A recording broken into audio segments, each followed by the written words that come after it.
Oh, I can't tell you how brilliant it is to connect with you all face to face after what seems like kind of 3 years of Zoom meetings. So hello, all of you, and thank you to everybody who's given me a hug. It's so exciting. Brilliant. So this is the second year that we've revived the audience insights process. Thank you so much for everybody who's participated. We've got some really interesting results that's giving some really interesting signals about what's going on in the sector.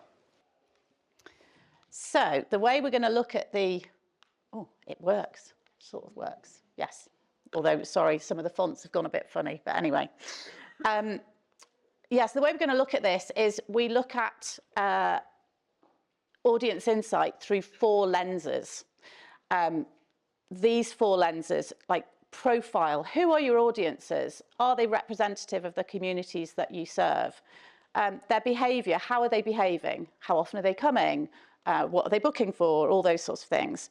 Then we look at attitude and impact. So why are they coming? Why are they doing some of the things that they're doing? And then finally, impact. What impact is it having on them? What impact do they think you're having on the communities that you serve? So we put together different pieces of data, and if you have different pieces of data in your organisation, we'd encourage you to sort of think about where they fit in these 4 buckets, if you like. So what Heather and I are going to explain today is how the data that you have been gathering, we have used to tell you the story of audiences for the last year through these lenses. Does that make sense? Absolutely. Perfect. We've got 3 strands to this session. We've got, first of all, audience insights, which is the behaviour of audiences relative to your organisation.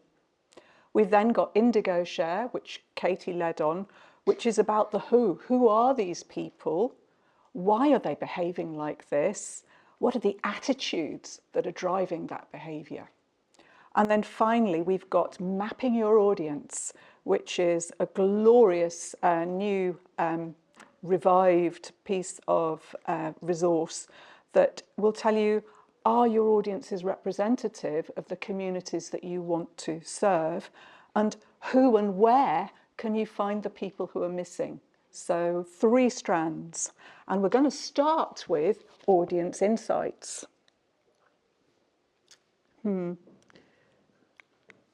Yes, perfect. I want to start by changing the mood. I think, as Julie said yesterday, we're all bloody wrecked, you know? And I just want to remind us of our achievements.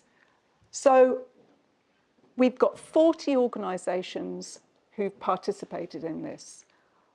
40 organisations who between them have had 1.5 million attendances in 2023. 1.5 million. And that's only 40 organisations out of the sort of 70, I guess, who we would normally count as part of that core community. Just to put that into context, the GAA in 2023 had a 22% increase in their attendances at inter-county games, both hurling and football. They only got 1.7 million in spite of that 22% increase. So we are in the same ballpark as sport, and we should always tell ourselves that. We are as important a part of the culture of this country as the GAA. And I think we forget that because we're continually looking at the next thing and continually going, we could have done better, we could have done better. Let's celebrate our success. And that's partly what this session is going to enable us to do. So we've got 12 insights that we've collected for this bit of the project. It's the how bit. How are audiences behaving? They were created by you at the Cork gathering. We had that session where we decided what was important as a group to look at. We're comparing 2023 with both 2022 and 2019. And it's the same data for the pool of people, so of organisations who participated. So we're comparing like with like. It's box office data, it's ticket buyers, so it's not about all the attendances, it's about ticket buyers who have paid at least €1 for at least one ticket. So it excludes all the comps, all the press comps, all the staff comps and all the rest of it. Total attendance, that 1.5 million, includes attendance at free events. But what we're going to look at from now on are the people who have bought tickets. And it's important to say that throughout this, I am the only person who's seen your data, unless you've done a one-to-one with Katy. And boy, have we had some really interesting conversations this morning about audiences, which is just so exciting to do. So what are we looking at? Oh, it worked that time. So we are looking at 1.1 million paid for tickets, worth 23 million. And can I just point out, we talked a lot yesterday about funding, and I think we forgot to kind of flag up in our conversation that actually box office income is a really, really important part of what's keeping us going, you know? So we need to think about this as well as funding. That 23 million on tickets was spent by 304. This clicker has got a mind of its own. That's it. Whoops, no, too far. There we go. Bought by 304,000 people for 7,900 events in 41 organisations. Can we just have a little moment to go, wow, you know, at the scale of what we do. Yeah. So there were 7 festivals, 5 venues with 500 or more seats, and 28 venues with fewer than 500 seats, including 10 in small towns with a population of less than 20,000. So let's start by looking at the results. It is a huge improvement on 2022, a huge improvement. We sold 19% more tickets. We actually achieved the same level of programming as we did in 2022. We had a 9% increase in the percentage of those tickets put on sale that were actually, you know, sat on, that were actually sold. And our gross ticket income went up by 13%. And our average ticket price went down by 4%. But actually, that's because the festivals, most of whom kind of happened early in 2022, you know, May, June, July, in 2022, we were just coming out of that pandemic period, and they did drop their ticket prices by 14%. So if we take the festivals out, actually the average price went up. It's not going to do it, by 3%. So we've got to explore that, I think, in a minute. There are 2 issues lurking in all that data. So overall, this is a positive picture, but I just think there are 2 issues that are kind of hanging about that make me slightly concerned. First-time ticket buyers went down by 8%. Now, okay, we did an incredible job getting people back in 2022 in the most difficult of circumstances. I'm still doing focus groups where people are saying, you know, I'm finding it really difficult to motivate myself to get out of the house. You know, so what we did in 22 was just amazing. And then we're not keeping audiences. So 29% of our audiences in 2022 came back in 2023. So, you know, that's a bit unnerving, I think. So this is a positive picture. So why do we feel like wrecked? Why is this feeling so difficult at the moment? And I think it's because we're looking back pre-pandemic. We're actually looking to an idea of normal that's based in 2019, early 2020. So let's make the comparison with 2019 now. Let's look at, what actually is the state of audiences. What is it that is normal? What is it that's actual? So, yeah, cool. Seats put on sale were down by 22%. Tickets sold down by 15%. And actually that's quite a big achievement because we lost a lot of product still in 2023. Remember that the level of what we did was the same as in 2022 and 2023. So we've not gone back to the volume of programming that we had before. So to sort of only have a 15% drop is pretty much an achievement. Can I, actually, there is a direct correlation here. So the venues that are seeing a drop in tickets sold, almost all of them had the same level of drop in programming. What was it we said yesterday? There aren't enough loaves. We are seeing the impact of that lack of product. Yeah, so we need more loaves because the more opportunities to see performing arts, the more people will come. And we've got the evidence for that now. Percentage capacity up 8%, huge achievement. Well done, guys. But our gross ticket income is down 6%. It could be worse. And the average price paid up 7%. I'm just going to check. Yeah, my clicker's working now. It's so exciting. Cool. So it is a different landscape to 2019.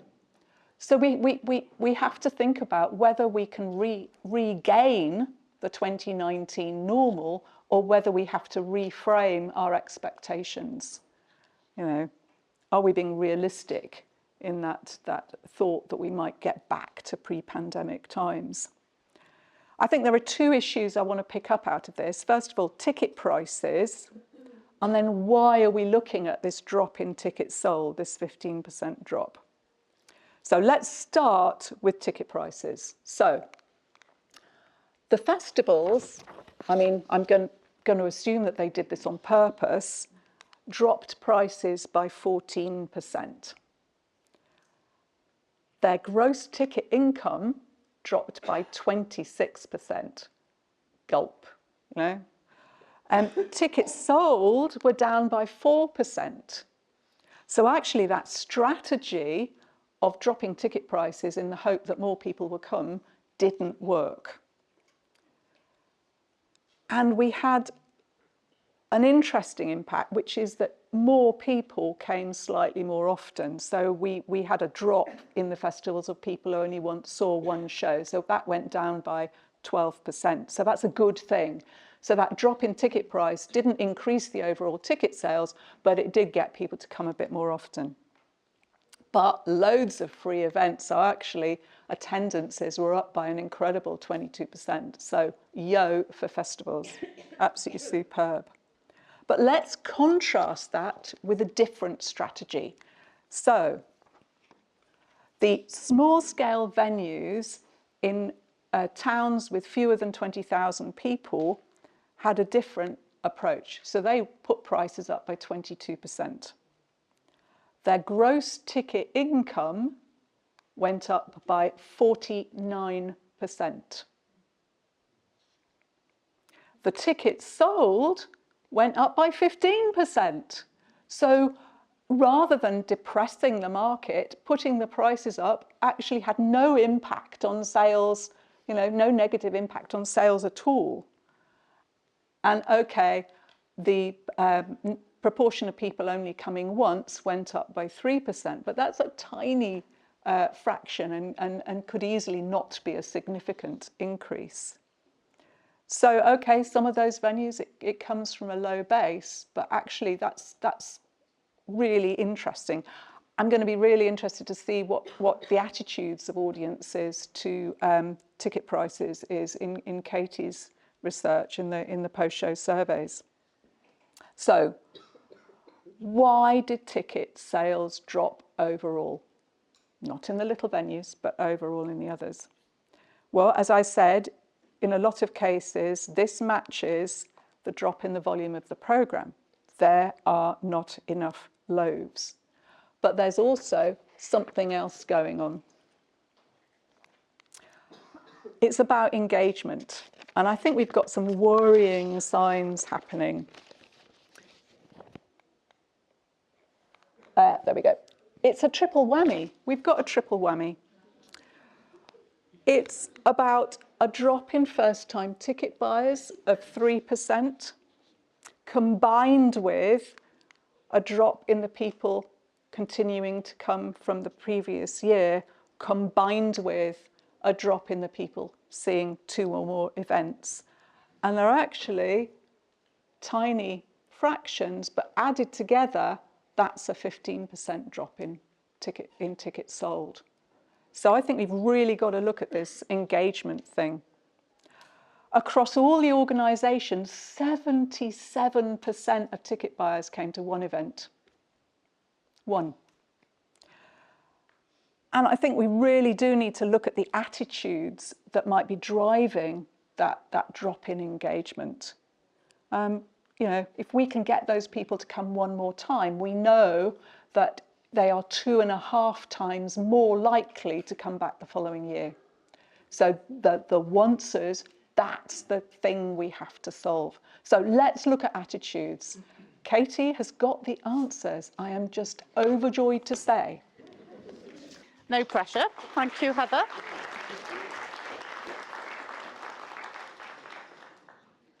Okay, so thank you. That's all. I'm supposed to have all the answers, so here we go. So back to this. So remember, we're looking at profile, behaviour, attitude and impact. So I'm going to do this presentation through those lenses. Just so that you know how we collected this data. Oh, clicker's working, great. I run a company called Indigo, and we have an approach to surveying which we call Indigo Share. And the idea is that lots of organisations send out the same survey to their audiences.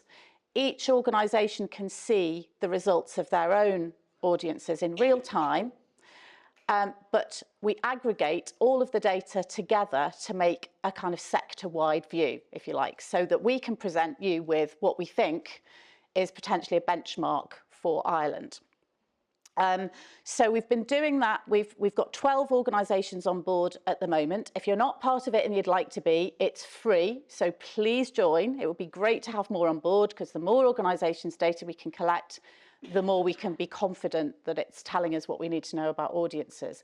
And we can all share in the results of that and the insight that we gather together. So this is a post-show survey. It's sent out to customers usually the day after they've been to a performance. A lot of organisations have got this set up in an automated way if they're on TicketSolve or Spectrix. So it just, once it's set up, a bit for faff to set up, but once it's set up, it just goes. And so we have 5,000 responses from 12 cultural organisations. So we've been doing this since the back end of last year. And these are the results I'm going to share with you now, the results to the end of April this year. Our plan, Heather and I, is to produce these reports for you every year, probably in about February, March, as early as we can in the following year. So next February, I would hope to be able to show you the whole benchmark for 2024 from all the venues. So if you join now, then your data will be included in that to the end of the year. So what are we seeing in this data? So this data, that the percentage of respondents to the survey, 15% of them said they were first-timers to the organisation.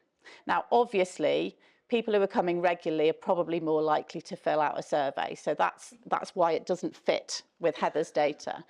But what we're able to do by having those people identify themselves in the survey as first timers is we can see if any of their attitudes are different from the people who are returning. So that's why we asked the question. 50% of them very local, travelled less than 10k, and only 6% of them are under 35. Now, it's an online survey, so it's, okay, under 35s are quite hard to get to fill in surveys, but some of them did, bless them. And again, we can look at that. We can look at those under 35s as a cohort because we've collected enough data together.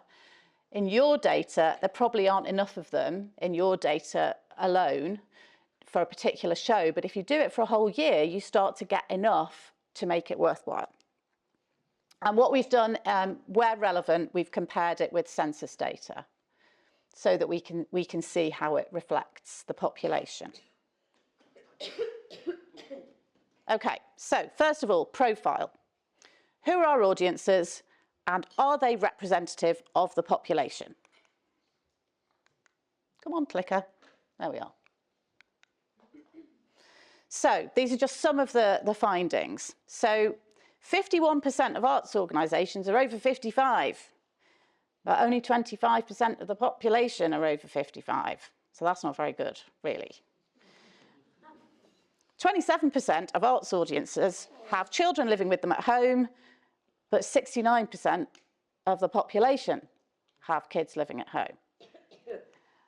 And 6% of arts audiences are disabled. We can't compare that with the census because it asks the question in a completely different way. And I think it includes people who have, what's the terminology?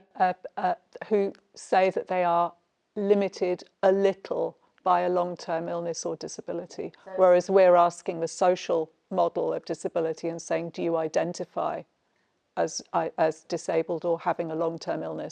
So I think it's something like 24% of the population identifying the other way, so it's not a useful comparison, so that's why it's not on here. So they're not really very representative of the population, are they? Oh dear, okay. And of course, they're also richer, as you would expect. So skewed towards the better off. Go on. Behaviour. This is going, I've got 2 clickers on the go here, that's why I'm in a mess. Right, so, what's going on? Here we go. Okay, so what's motivating people to come? The production or the performer is the main motivator that people say. We ask them, what motivated you to attend, the performance that you came to, and unsurprisingly, nearly half of them are saying, well, it's to see that show. Okay, no shit.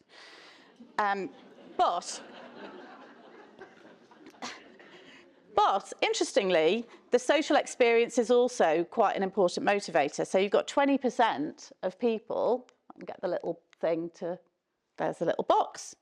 20% of people saying that they're coming to spend time with friends and family. So that there's a significant proportion of people for whom the social experience is very important. And I think it's easy for us sometimes to get really fixated on what's on the stage and forget that actually there's a whole load of other stuff around it that are driving people's decision making.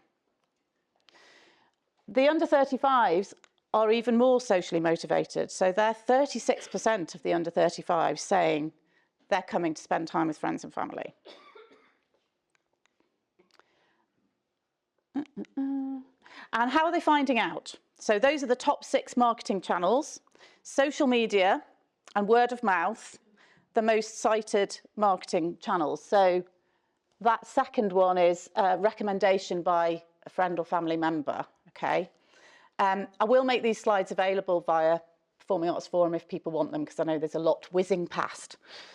And I think that's a really interesting point, because we were talking yesterday about shows not being long enough, like the runs not being long enough. And if a lot of people are relying on word of mouth, friends and family recommendations, and the show's only on for a limited time or only on once, that's free marketing. We're not even paying for that, okay? And we're missing a big opportunity, I think. I went to see a show last Thursday in Birmingham Hippodrome, where I live, and I loved it so much that I went back on Friday with my husband and my child. We bought tickets for the Friday. It's now coming on tour to Dublin and Belfast. Lots of my family live in Ireland, so I've now told them, and they've all booked.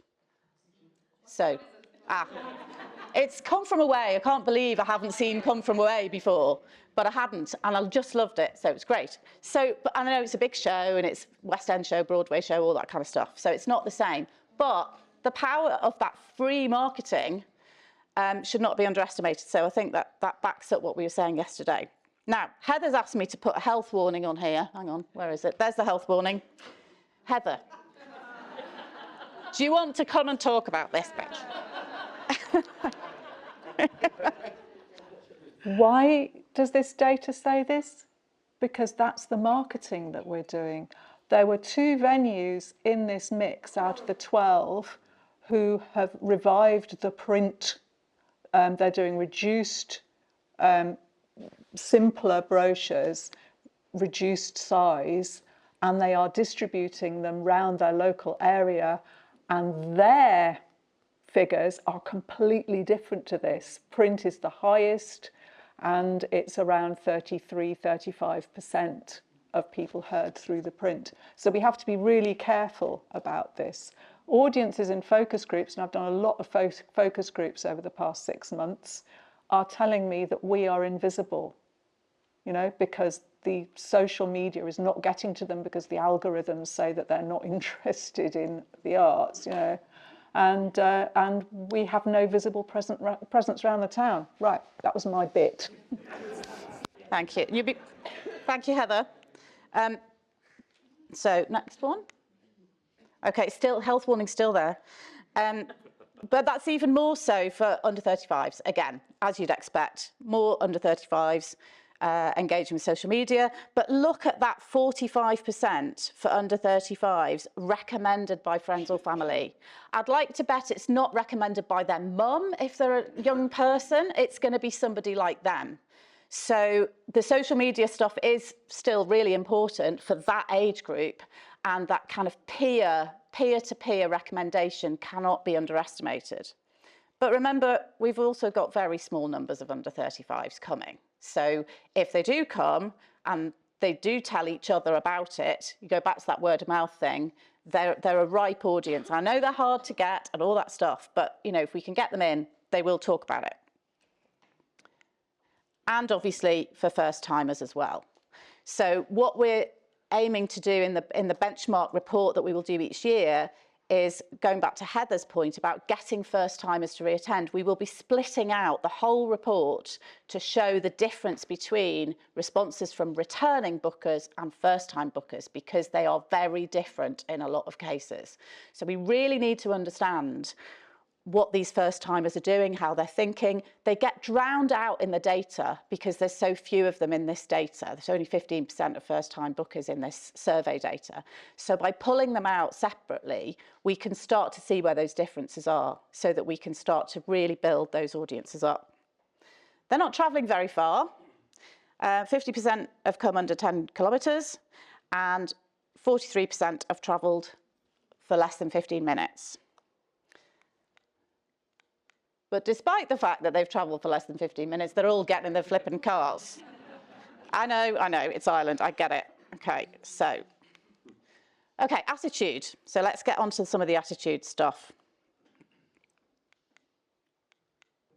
This is great. Arts attenders are having a wonderful time at your venues.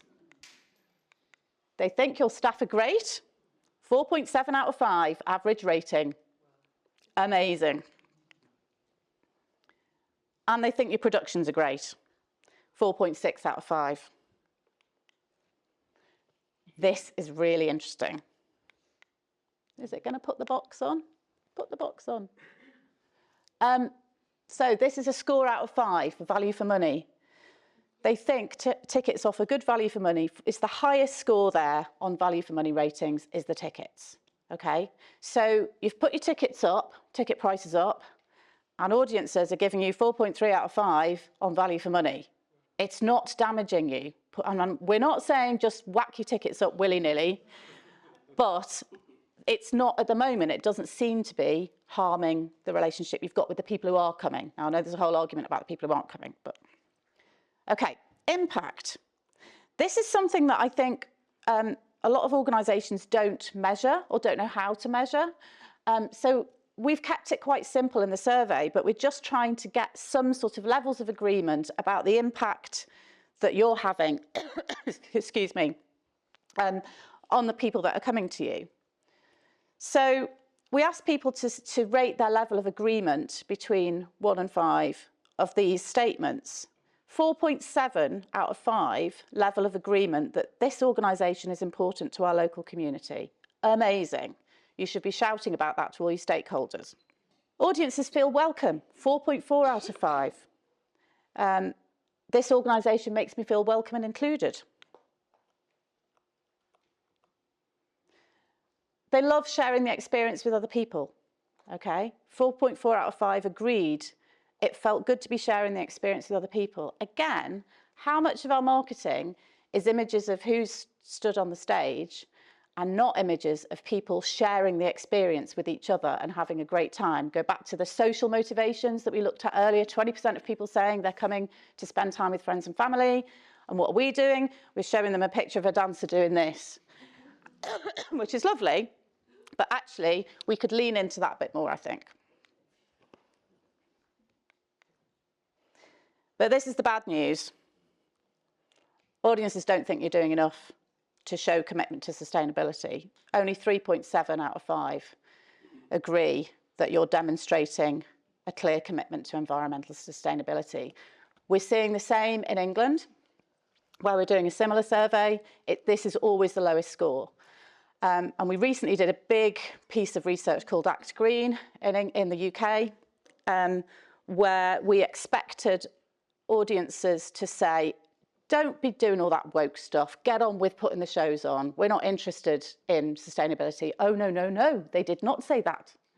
They said, you're all rubbish, you're not doing enough on sustainability, why aren't you doing it? We expect you to be leading the charge, not just, I think one of the questions was something about, we believe the cultural sector should be making radical change or leading radical change around environmental sustainability, and 87% of people agreed with it. And we were very shocked. So we're now on year 3 of that research in the UK. If you want to read it, it's worth a read just to sort of see some of the things that audiences there are finding important. It will be very different here, I'm sure. But it was quite interesting. We had 100 organisations take part in the survey the first year we did the Act Green survey. And I made my 14-year-old go through every single website homepage of those 100 organisations, and only 2 of them had anything about sustainability on their website. And that was despite the fact I'd sat on an interview panel for a marketing director position at an orchestra the week before, and every single candidate asked them why they weren't talking about sustainability, because there was nothing on their website about it. So that's a bit of a challenge, I think. So before I hand back to Heather, here are my 5 key takeaways to think about where we're at with audiences now. And again, as Heather said, it's a bit of a reset moment, I think. Let's think about what audiences are doing now, how they're feeling now, not what they used to do in 2019, because those days have gone. The past is a different country. We're in new territory here. So, I mean, these are probably the bleeding obvious 5 things, but it's always good to have them on a slide. So, number 1, how are you reflecting your community?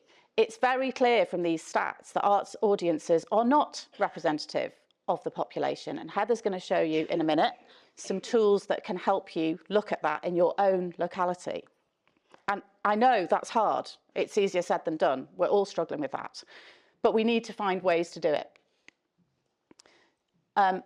Secondly, family audiences are a massive opportunity. 69% of households in Ireland having children under 16, and only 27% of our respondents having children under 16. So that's not representative of the population. And family audiences are a big opportunity. I know they spend less because the tickets have to be lower price, but they are usually bringing 4 or 5 people. What could we be doing? What could we be doing more around family audiences and family product? Hyper-local area. And again, this is something that Heather and I have been talking a lot about, that since everything moved online in terms of digital marketing and everything, you can be invisible. And it's very hard with limited marketing budgets to get that visibility. But if you concentrate on the really local area, like most people are coming, it's taken them less than 15 minutes to get to you. So don't be, thinking you have to spend loads of money far and wide. Really, really blitz your local area with visibility somehow to make sure that everybody sees your stuff. Promote your customer feedback. You've got flipping 4.7 out of 5 stars on your productions. For me, and I know I'm just a shameless marketer, but I'd have that like on the front of the brochure, not the dancer doing this. I'd have the 5-star reviews from your customers. I'd be reminding people that, people who come here have a great time. This is what our customers say about us. Could we use some of the data from this sort of research to talk to audiences more? I mean, you always see it on films and stuff, don't you? And it's not always right, but there we are. And then, obviously, the last one, I'm bound to say this, is talk more about sustainability. I'd like to bet you are all doing amazing work to try and chip away at the sustainability agenda. But are you telling audiences about it? How do you know what's going to be interesting to them to talk about? Read my At Green research from the UK and you'll get some clues about what sort of things audiences are interested in. We found that audiences will even donate money towards sustainability, and they'll donate time. We threw a question into the At Green survey. I was like, let's just chuck this question in and see what they say. Would you like to be a green volunteer? No idea what a green volunteer is. I just made it up. But I was thinking, would people be a green volunteer? 25% of people said they would. 25%. So so then I was on a webinar sharing the results, and the organisation said, so what is a green volunteer? I was like, I don't know. Do something, create something that you want some help with, and there's 25% of people there will help you do it. So, funnily enough, we've now got old ladies doing flower beds outside most theatres in the UK. So, there's red geraniums everywhere. I hate red geraniums. Anyway, so that's it from me. If you're not part of Indigo Share in Ireland and you would like to be, it is free. All you have to do is email us at Indigo and we will set you up. In fact, we've probably already set you up with a link that we can just send you. If you're on TicketSolve or Spectrix, it can be automated. Once you've set that up, it just chugs away, and you can talk to some of the venues here who are using it. I'm sure the Mermaid or some of the other organisations who are using it would be happy to tell you what it's been like to set it up and be part of the gang. Heather.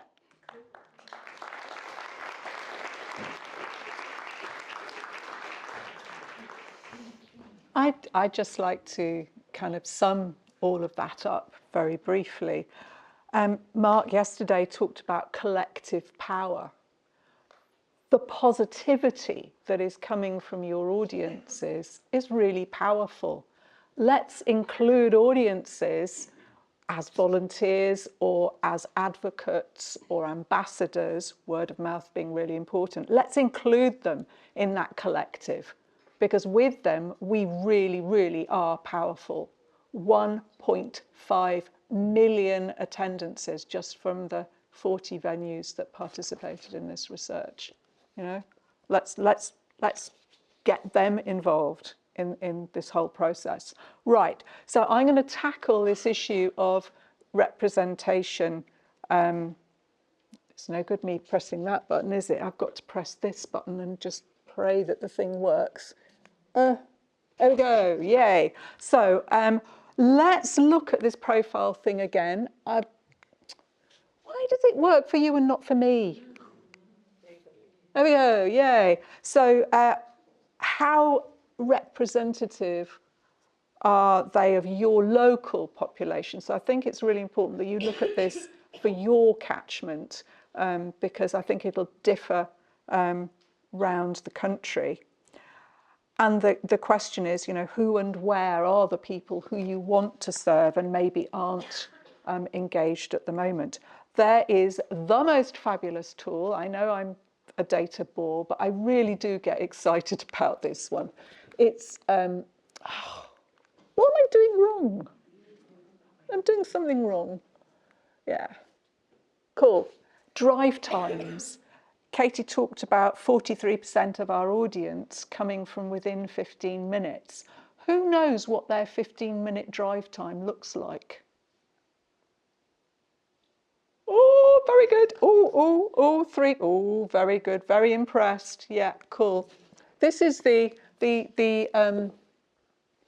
sort of rust-coloured bit is the 15-minute drive time round Sligo. I think almost everybody I have a conversation about drive times with completely underestimates or overestimates what it looks like. So on the Arts Council website in the coming few weeks will be a PDF that you can download that has got 15 minutes, 30 minutes and 45-minute drive times of all the venues. I think there's something like 85 venues around the country. So you can see what that hyper-local audience is. And up to 30 minutes, it's something like 74% of the audience. Have I got that right? Yeah, 74% of the audience comes from within 30 minutes. It's really interesting looking at other people's 15-minute and 30-minute catchment, because it starts to kind of show you how you might be engaging audiences, with other venues around you. So it's really worth doing that. And then that is part of this resource on the Arts Council's website. Yeah, there we go. It is amazing. It really is. So it gives you a whole set of indicators about the population, and it shows you in 3 different ways where you can find them. So this is the age bit.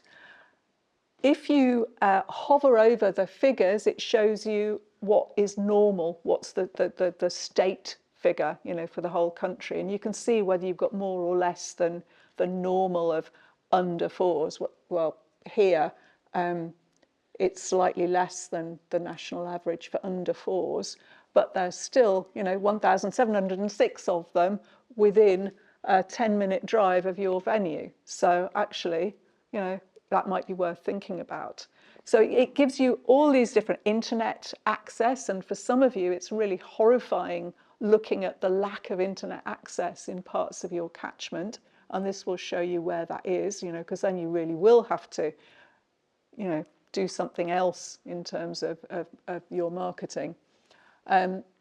It'll show you it in numbers, it will show you it in percentages, and it will also add those percentages up cumulatively.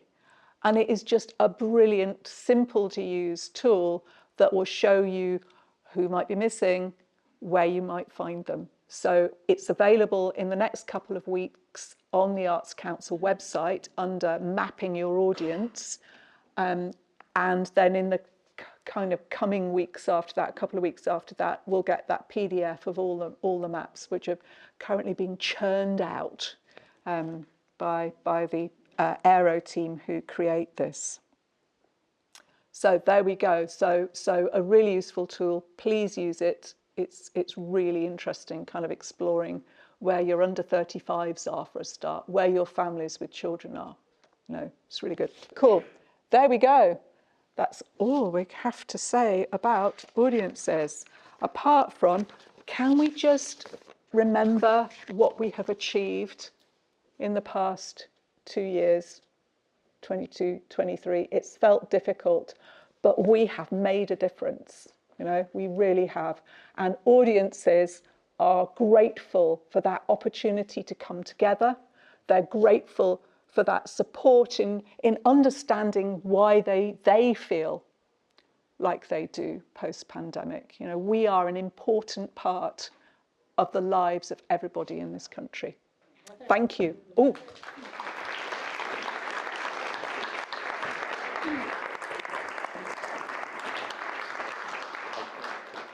Sorry to shout out, it's Tina. Sorry, I don't know if you can see me. That's live now from today.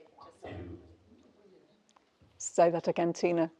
That's live. That meant the audience. It's live now. Oh, Wow, it's live now. It's brilliant. Woo. Have we got time for a couple of questions? Yeah, I think we do. Cool, brilliant. Questions, comments? I have one question about the free audiences. In a way, I suppose what we've seen is we reach a very narrow segment of the population, generally a better off segment of the population. And is there a possibility of doing any analysis on how we are in fact reaching a much broader range of people, but through the free events? Because I think that would be really interesting to know, and if free events were also part of the audience survey, then we'd have an opportunity to see are some of those audiences possibly going to become ticket buyers, or is there a really big block to them because prices are going up? So in fact, is that one of the reasons why in fact our range of demographics are remaining or even getting more narrow? It would be really interesting to know. I mean, you can send the survey out to people who, and ask people to fill it in. We've got QR codes that we can give you if you want. The difficulty is if they haven't booked a ticket, it's hard to know how to get the survey to them in terms of an email address. So we can set you up with a link that you can put on iPads, and you could wander around at the free events and get them to take the survey. Or as I say, we can provide you with a QR code you can ask people to take. I mean, you won't get very many responses, but you might get enough. Yeah. Stick the QR code on a postcard and you know, that says, please, you know, tell us what you think. Yeah. We've never gone down that road because it is quite labour intensive, but for the people for whom those audiences are very important, it might be worth investing in that. I mean, I've seen some lovely collaborations with your local college, and you know, shout out to the ATU volunteers who are here today helping out. So if you can find the people power, we can give you the tools to do it. Question from John.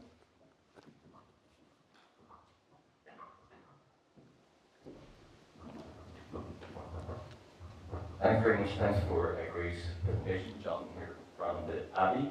I'm wondering, a lot of the diversity that we look at is age or income, and I think probably over the next couple of years there's going to be more and more focus on people's language background or their history or their nationality.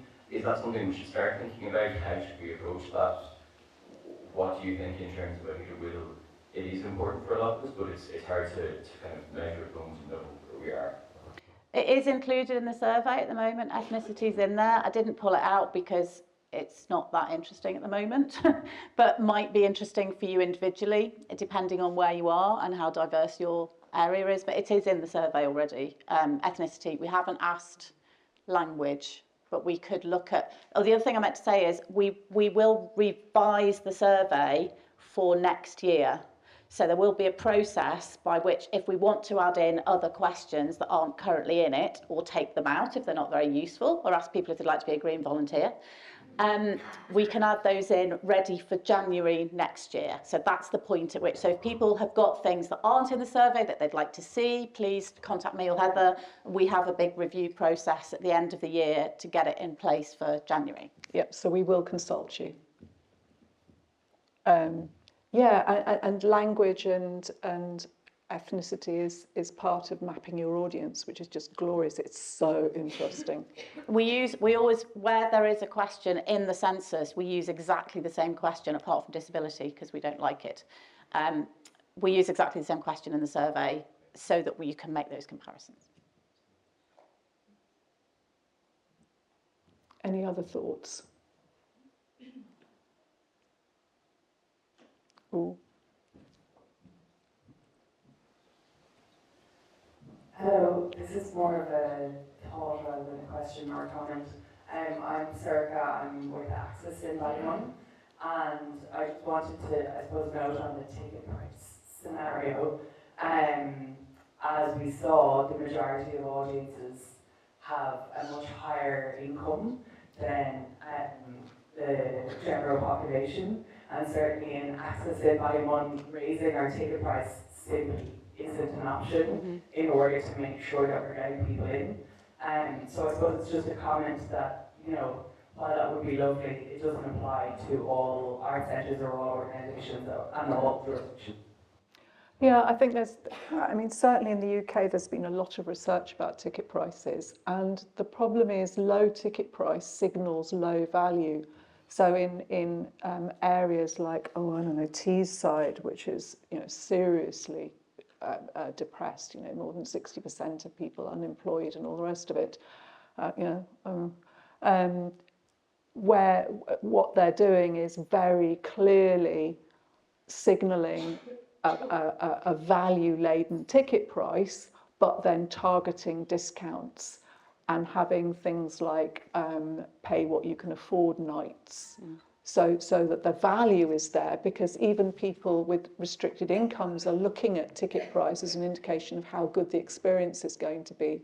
So I think there's some really good models to look at from around Europe about how you actually seriously engage people in a meaningful way with limited incomes without signalling to them that they're getting a second-rate product, because that's what they tend to do. Or leaving money on the table which other people would be prepared to pay. So that's the other thing. I mean, what they do at the Lowry in Salford, again, they're in a very deprived area, even though they're on the edge of Manchester.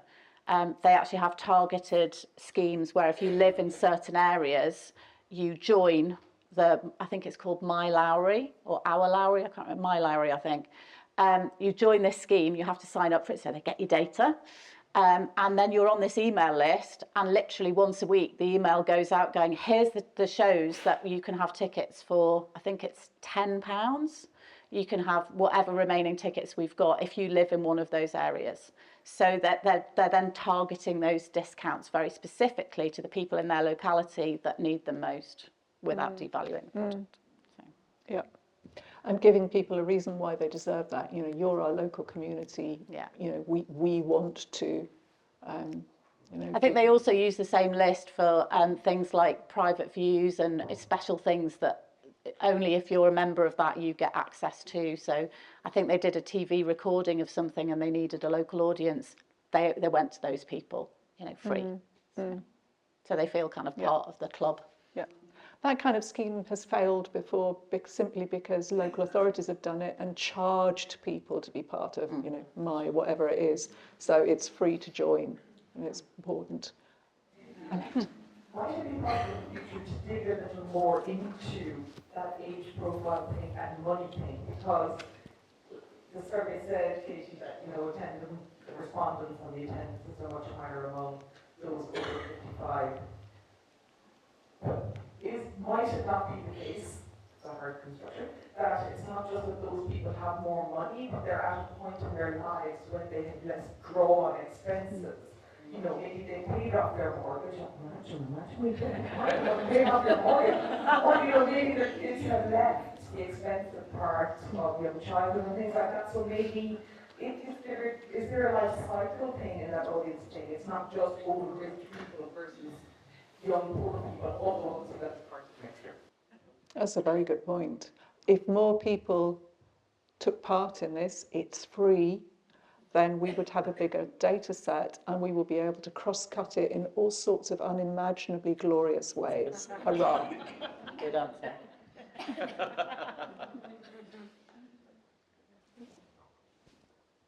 I can shout. The thing is, I have appalling tinnitus and I cannot hear. I'm more curious about the disability one, and I'm just coming, never mind practitioner or anything like that, as a personal note, I'm a mother of a wheelchair user. I can't tell you the many occasions that I have not made the bus blocks to go to something. I also have a child at Austin who is very good in every venue.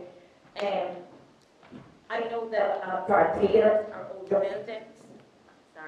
A lot of our theatres are older buildings, and I know there's a lot of things that need to change. There's probably money and funding. But if you tap into every family that has one person with a disability, you'll see them numbers go up. And I'm talking from every age group there, because they have not got access to go to these shows. So we're looking for the things that are wheelchair accessible, are family oriented, from all age ranges. So you've got 500,000 people in Ireland that can't access these things. So that definitely is a cohort of missing there, I think. I don't know how you approach that, but definitely I would say that's something that... I did a project for Arts and Disability Ireland, and we did the first ever large-scale research into disabled people's access to culture in general. And the respondents were more likely to engage in culture than any other group. They were more likely to be interested and engaged. They just don't have access. Yeah. And you're bringing a whole family then. You know, you're not just bringing your one person and your two people, you're bringing actually a whole family. It does become a night out, it becomes an event, it becomes something. But it's not happening, so I don't know how. But it goes from all the way through the process as well, right from how to book a ticket, because often if you want a carer's ticket, you have to phone the box office, so you can't book online. So immediately there's, you know, you're not being offered the same opportunities to even book a ticket as other people. So all the way through that thing, you know, and actually in England, Arts Council England have just launched a big thing called All In, which is specifically looking at that end-to-end journey for disabled audiences or audiences with special needs or disabilities or access requirements. And we're going to be doing a big sector-wide piece of research to support that in terms of trying to understand audience attitudes and what the barriers are and stuff. And a similar scheme has been running in Wales for 5 years now, and it's been hugely successful. So this is a big conversation. You know, maybe let's have it at some time soon. Let's have that conversation about how can we become more accessible to people with disabilities. Yeah. We're going to have to wrap this up. But this is a process, and we're going to have more meetings about this. And you can join our marketing forum group on our website. We have targeted, basically contact lists that you can join as well. So please keep in touch with us about all of this. We do need to keep moving on time, unfortunately.